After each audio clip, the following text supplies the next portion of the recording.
Question number 12 page number 81.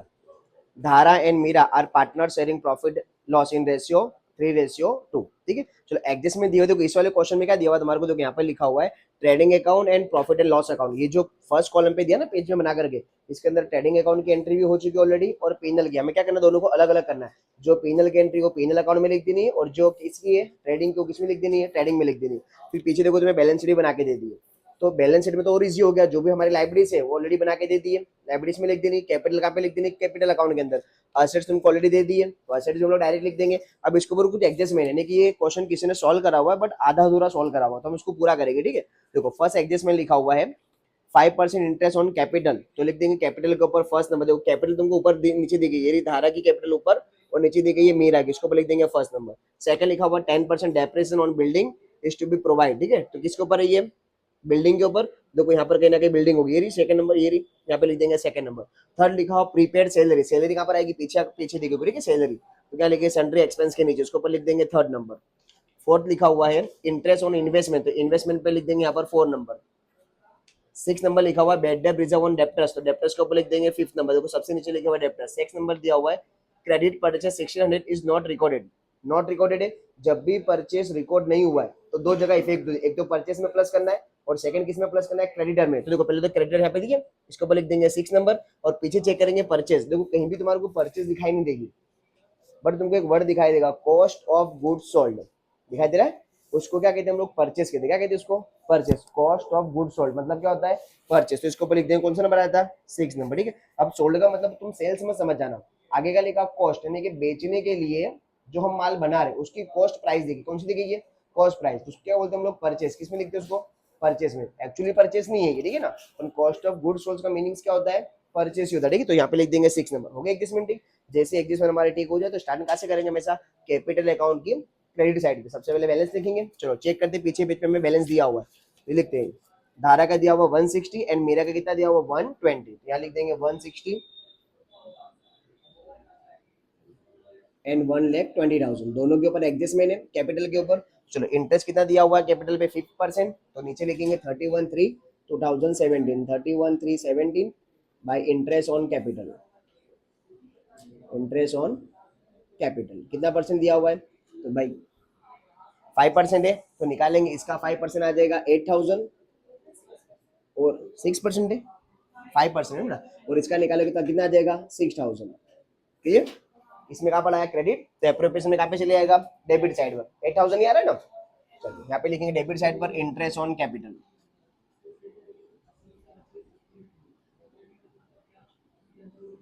नाम था धारा एंड मीरा. 8,000 प्लस 6,000 टोटल हो जाएगा 14,000. अब देखो कैपिटल के बाद दिया हुआ नेट प्रॉफिट, तो ये क्वेश्चन जब रॉन्ग सॉल्व हुआ होगा तो नॉट नेट प्रॉफिट भी कैसा है, वो रॉन्ग है क्योंकि कुछ एडजस्टमेंट पेंडिंग है.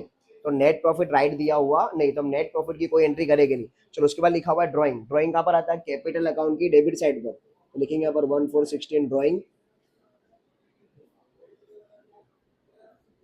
चलिए धारा का दिया हुआ ड्राइंग 48,000 एंड मीरा का दिया हुआ 24,000.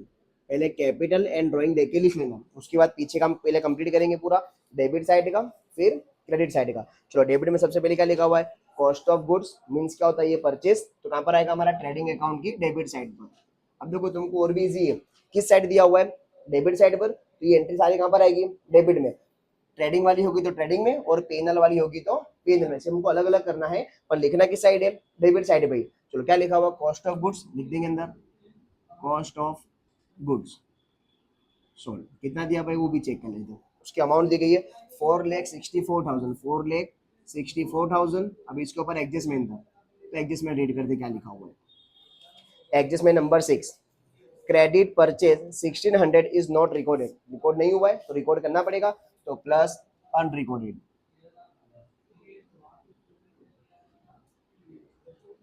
तो कितना 1600 प्लस कर देंगे इसमें 1600, तो 4,65,600.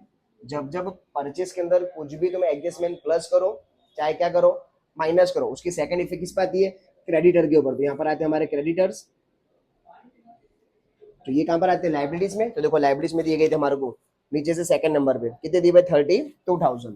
यहाँ पे लिखेंगे 32,000 जितना अमाउंट वहां पे प्लस करोगे उतने अमाउंट क्या करना है यहाँ पर भी प्लस करना है। अगर वहां पर हमने कुछ माइनस करा तो यहाँ पे क्या कर देंगे माइनस, प्लस किया तो यहाँ पे क्या कर देंगे प्लस। क्रेडिट परचेज 1600 प्लस कर देंगे तो 33,600। तो ये कंप्लीट हो गया। तो उसके बाद लिखा हुआ ऑफिस एक्सपेंस, कहाँ पर आता है P&L अकाउंट की डेबिट साइड पर, लिख देंगे डेबिट साइड पर ऑफिस एक्सपेंस। कोई एडजस्टमेंट नहीं है तो डायरेक्ट आउटर कॉलम में लिखेंगे 80,000। चलिए नेक्स्ट लिखा हुआ है शोरूम रेंट, ये भी कहां पर आएगा P&L अकाउंट की डेबिट साइड पर। शोरूम रेंट, चलिए अमाउंट दी गई है 10,000। उसके बाद लिखा हुआ है पैकिंग एक्सपेंस, ये भी कहां पर आएगा डेबिट साइड पर। अगर पैकिंग स्टॉक होता क्या होता पैकिंग स्टॉक, तो कहां लिखना पड़ता असेट्स में, लेकिन क्या लगा हुआ आगे एक्सपेंस है तो कहां पे लिखेंगे P&L अकाउंट की डेबिट साइड पर पैकिंग एक्सपेंस। अमाउंट दी गई है 12,000। नेक्स्ट लिखा हुआ है बेड डेप। अब बेड डेप कब लिखते हैं हम लोग, जब डेप्टर्स के ऊपर बेड डेप का कोई एडजस्टमेंट होगा तब वो 4 कॉलम बनाएंगे ना बेड डेप वाले, तब इसको सॉल्व करेंगे। अभी इसको पेंडिंग रख दो, ठीक है। चलो उसके बाद लिखा हुआ एडवर्टाइजमेंट एक्सपेंस, भी कहां पर आता है P&L अकाउंट के डेबिट साइड पर एडवर्टाइजमेंट एक्सपेंस। उसकी अमाउंट दी गई हमारे को 14,000। उसके बाद लिखा हुआ है सेलिंग डिस्ट्रीब्यूशन एक्सपेंस, ये भी कहां पर आएगा P&L अकाउंट के डेबिट साइड पर ही आएगा। इसकी अमाउंट दी गई हमें 20,000। नेक्स्ट लिखा हुआ फाइनल सेल एक्सपेंस, ये भी कहां पर आएगा डेबिट साइड पर ही आएगा। अमाउंट दी गई है इसकी 6,000। उसके बाद लिखा हुआ है सन्ड्री एक्सपेंस, ये भी कहां पर आएगा P&L अकाउंट के डेबिट साइड पर ही। अमाउंट दी गई है इसकी 8,000। फिर नेक्स्ट लिखा हुआ है सॉरी उसके बाद क्या है सैलरी, तो सैलरी के ऊपर एडजस्टमेंट है तो इनर कॉलम में लिखेंगे भाई सैलरी। तो सैलरी की अमाउंट दी गई है सॉरी सन्ड्री एक्सपेंस कितना था 16,000, कितना है 16,000। सैलरी कितनी हमारे पास है 8,000, ठीक है। इसके ऊपर एडजस्टमेंट सैलरी कितनी हमारे पास है 8,000। चलो एडजस्टमेंट नंबर कौन सा इसके ऊपर है थर्ड वाला, तो रीड करते थर्ड में क्या लिखा हुआ है।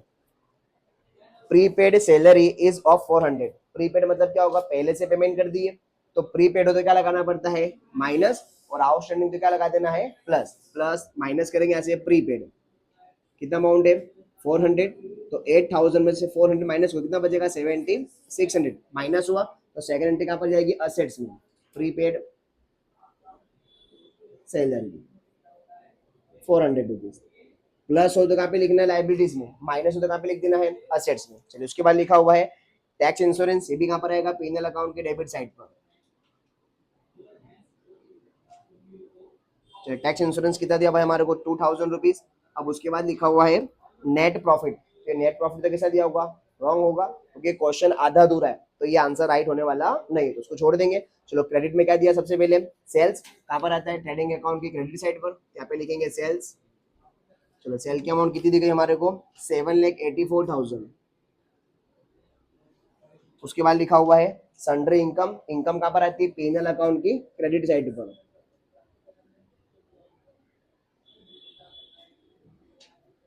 चलिए कितनी दी गई इनकम हमारे को 7,000।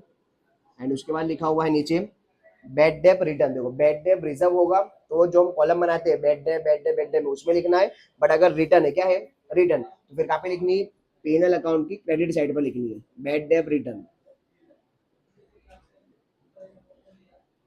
अमाउंट दी गई है उसकी 1,000। अगर ये रिजर्व होता क्या होता रिजर्व, तो वो कॉलम बनाने बेड और उसके अंदर लिखेंगे, ठीक है। चलो ये कंप्लीट हो गया। अब आते हैं पीछे बैलेंस शीट के ऊपर। चलो बैलेंस शीट में हमारे को दो साइड दिए हुए, एक तो लाइबिलिटीज और एक हमारे कौन सी असेट्स। तो पहले लाइबिलिटीज कंप्लीट करते हैं।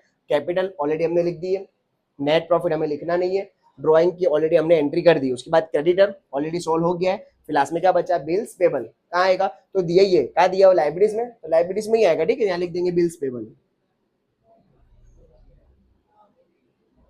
चलिए बिल्स पेबल की अमाउंट हमारे को दी गई है 8,000। चलो ये कंप्लीट हो गया। अब आते हैं असेट्स में। सबसे पहले क्या लिखा हुआ है बिल्डिंग, तो बिल्डिंग अभी सोच रहे नहीं कि सर कहाँ पे लिखना है, किस साइड दिया हुआ है असेट्स में, तो सारा असेट्स में लिखना है। तो यहाँ पे लिख देंगे फर्स्ट में बिल्डिंग, एडजस्टमेंट है तो इनर कॉलम में लिखेंगे। चलो बिल्डिंग की अमाउंट देंगे 2,40,000। एडजस्टमेंट है, रीड करते कौन सा एडजस्टमेंट इसके ऊपर, तो भाई सेकंड नंबर वाला 10% डेप्रेसिएशन, तो निकालेंगे माइनस करेंगे इसमें से माइनस डेप्रेसिएशन 10%। आ जाएगा 24,000। तो 240 में से 24 गए तो बचेंगे 2,16,000। अब लॉस हो गया हमारे को 24,000 का, तो कहाँ पर आएगा? पीएनएल अकाउंट की डेबिट साइड पर, डेप्रिसिएशन ऑन बिल्डिंग 24,000। चलिए नेक्स्ट लिखा हुआ है उसके बाद मशीनरी, इसके ऊपर कोई एडजस्टमेंट नहीं है, डायरेक्ट लिख देंगे यहाँ पर भाई मशीन। चलिए मशीन की अमाउंट हमें दी गई है 20,000। उसके बाद लिखा हुआ है फर्नीचर, उसकी भी कोई एडजस्टमेंट नहीं, डायरेक्ट लिख देंगे फर्नीचर, उसकी अमाउंट भी कितनी है 20,000। फिर नेक्स्ट लिखा हुआ है इन्वेस्टमेंट, इसके ऊपर एडजस्टमेंट है तो इनर कॉलम में लिखेंगे इन्वेस्टमेंट। इन्वेस्टमेंट की अमाउंट हमें दी गई है 24,000। तो क्या एडजस्टमेंट है, रीड करेंगे इसके ऊपर। एडजस्टमेंट नंबर कौन सा इसके ऊपर दिया हुआ है? फोर्थ वाला, interest on investment not receive 800, यानी कि इंटरेस्ट का जो इन्वेस्टमेंट का इंटरेस्ट है अभी तक तुम्हें रिसीव नहीं हुआ है, तो रिसीव होगा इन फ्यूचर कभी ना कभी, तो इसमें क्या करेंगे? प्लस करेंगे। क्या करेंगे? प्लस। और किसी का भी इंटरेस्ट हो, याद रखना, चाहे वो लाइबिलिटीज में आती हो लोन, चाहे वो असेट्स में आता हो इन्वेस्टमेंट, इंटरेस्ट हमेशा क्या होगा? प्लस होगा। क्या होगा? प्लस। तो प्लस कर देंगे इंटरेस्ट। कितना अमाउंट दिया हुआ है? 800। प्लस करके बाहर आ जाएंगे 24,800। अब असेट्स हमारी क्या हुई है? इंक्रीज हुई, तो हमें प्रॉफिट होगा। तो इंटरेस्ट कहाँ पर आएगा? पीएनएल अकाउंट की क्रेडिट में। अगर यही इंटरेस्ट किसका होता? ये साइड होता, यहाँ पर किसका इंटरेस्ट आता है? लोन का। वो चाहे किसी पार्टनर की हो या किसी बैंक की हो, उसका लोन कहाँ पर, इसका इंटरेस्ट कहाँ पर आएगा? डेबिट में। और अगर असेट्स में इंटरेस्ट आया तो कहाँ पे लिखना है? पीएनएल अकाउंट के क्रेडिट में। यहाँ पे लिखेंगे क्रेडिट साइड पर interest on investment, interest on investment. चलिए कितना दिया हुआ है? 800। चलिए उसके बाद लिखा हुआ है कैश बैलेंस, ये भी असेट्स में आएगा, यहाँ लिखेंगे कैश बैलेंस। चलिए अमाउंट चेक करते कितनी दी गई है इसकी? 10,000। फिर लिखा हुआ है बैंक बैलेंस, वो भी यहीं पे आएगा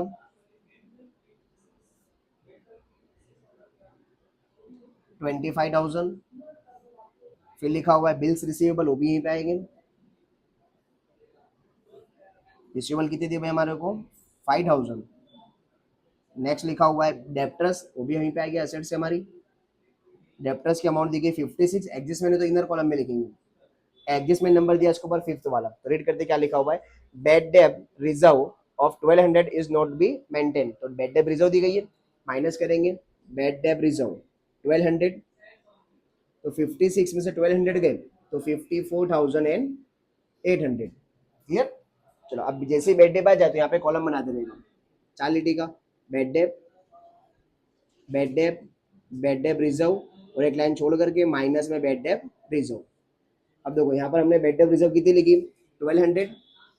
बेड डेप लिखा हमने नहीं तो कर देंगे डैश। फर्स्ट और लास्ट का पे मिलेगी टेक्स्ट बुक के अंदर। देखो हमने पीछे वाले पेज पर बेड डेप छोड़ दी थी लिखने के लिए।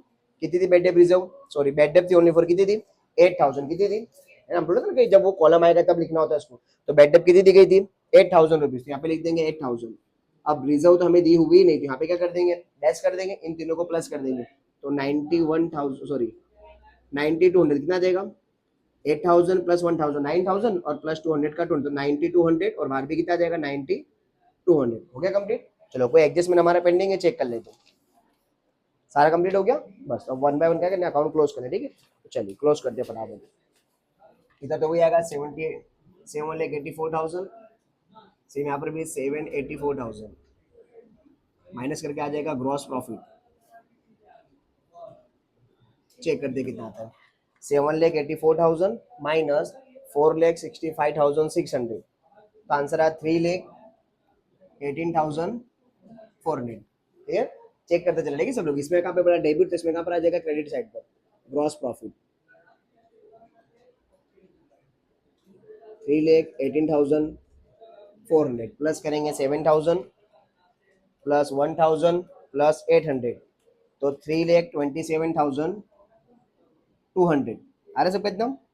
3,27,200। चलिए माइनस करेंगे ऊपर की amount, minus 80,000 minus 10,000 minus 12,000 minus 14,000 minus 20,000 minus 6,000 minus 16,000 minus 7,600 minus 2,000 minus 24,000 minus 9,200।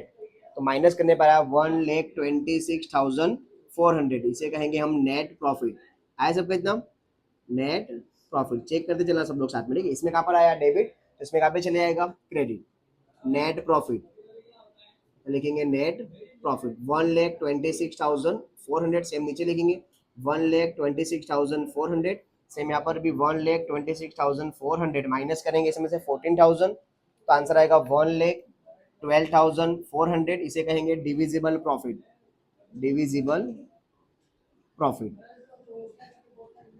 नाम क्या था इनका, धारा एंड मीरा। चलो रेशियो हमें क्वेश्चन में दिया गया था, तो रेशियो इनका था 3:2, तो 3 + 2 कितना हो 5, तो डिवाइड बाय करेंगे 5 मल्टीप्लाई 3 करके करेंगे इक्वल, तो 67,440 एंड 2 करके करेंगे इक्वल, तो आएगा 44,960। इसमें कहाँ पर आया डेबिट, तो कैपिटल में कहाँ चले जाएगा, क्रेडिट में 31,317 बाय डिविजिबल प्रॉफिट। चलिए कितना दिया हुआ है 67,440 एंड 44,960। चलिए प्लस करेंगे इसको भी, प्लस 120 प्लस 6,000 प्लस 44,960, तो 1,70,960। सेम यहाँ पर भी 1,70,960 माइनस करेंगे इसमें से 24,000, तो आंसर आएगा 1,46,960।